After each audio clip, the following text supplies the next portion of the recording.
to kiss me.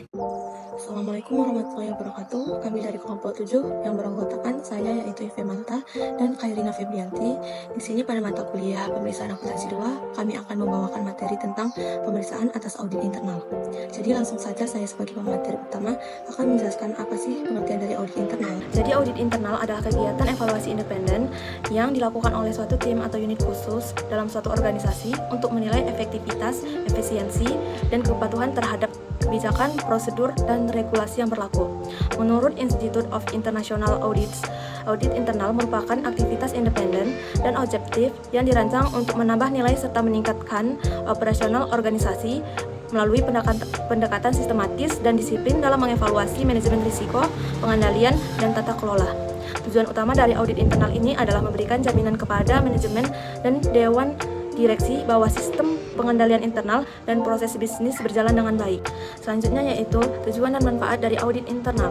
Audit internal membantu pihak manajemen untuk menyelesaikan tugasnya secara efektif dan efisien melalui analisis, penilaian, dan pemberian saran yang objektif.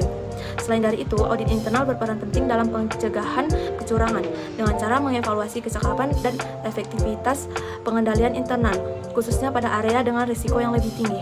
Audit internal tidak hanya berfokus pada laporan keuangan saja, tetapi juga memahami kebijakan dan operasional perusahaan secara menyeluruh. Dengan adanya audit internal, manajemen memperoleh informasi yang akurat untuk pengambilan keputusan, perlindungan aset, serta memastikan catatan keuangan terjaga dengan baik dan bebas dari kecurangan. Selanjutnya yaitu aspek dari audit internal. Audit internal memiliki beberapa aspek yang penting untuk mengetahui dan memastikan perusahaannya sudah berjalan dengan baik dan aman. Salah satu aspek utamanya adalah mengevaluasi pengendalian internal, yaitu menilai apakah sistem dan prosedur yang ada sudah mampu untuk melindungi aset perusahaan, menjaga keakuratan laporan keuangan, serta mematuhi regulasi yang sudah berlaku.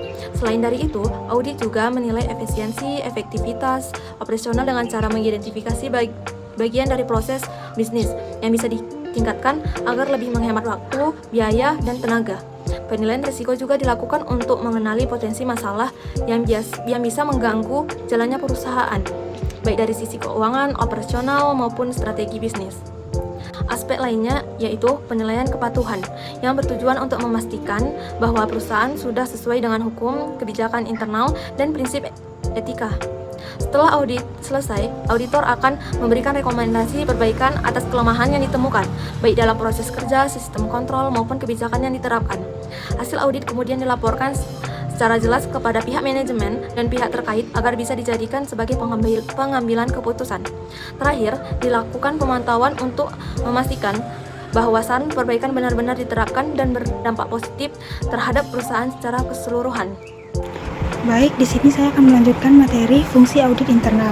Fungsi audit internal yang pertama yaitu menilai efektivitas pengendalian internal. Yang kedua, mengidentifikasi dan mengevaluasi risiko.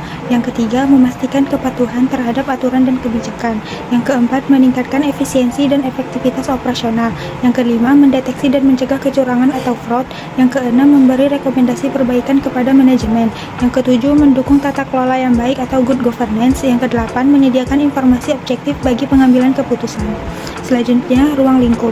Ruang lingkup audit internal mencakup penilaian terhadap efektivitas sistem pengendalian internal dan pelaksanaan tanggung jawab dalam organisasi. Audit internal mereview keandalan informasi, kepatuhan terhadap kebijakan dan peraturan, serta memastikan perlindungan dan keberadaan aset. Selain itu, audit juga mengevaluasi efisiensi penggunaan sumber daya dan menilai apakah hasil operasional sesuai dengan tujuan perusahaan. Secara keseluruhan, audit internal berperan penting dalam mendukung pencapaian tujuan perusahaan secara efektif dan efisien. Kualifikasi audit internal yang memadai. Kualifikasi audit internal yang memadai mencakup independensi, kompetensi, dan program audit yang terstruktur. Independensi penting agar auditor dapat bekerja secara objektif, bebas dari tekanan, serta memiliki dukungan dari pimpinan tertinggi. Kompetensi meliputi keahlian teknis dan kecermatan profesional dalam menjalankan tugas, dengan mempertimbangkan kompleksitas dan resiko penugasan. Selain itu, audit internal harus memiliki program audit yang sistematis sebagai pedoman kerja. pengalokasian waktu, dan pengawasan terhadap pelaksanaan audit secara menyeluruh. Tahap-tahap audit internal. Yang pertama ada perencanaan audit, menentukan objek, pendekatan, alokasi waktu, dan sumber daya. Yang kedua, pengumpulan data, mengumpulkan informasi bisnis, kebijakan, prosedur, dan dokumen terkait. Yang ketiga ada penilaian resiko, menganalisis resiko dan menentukan area fokus audit.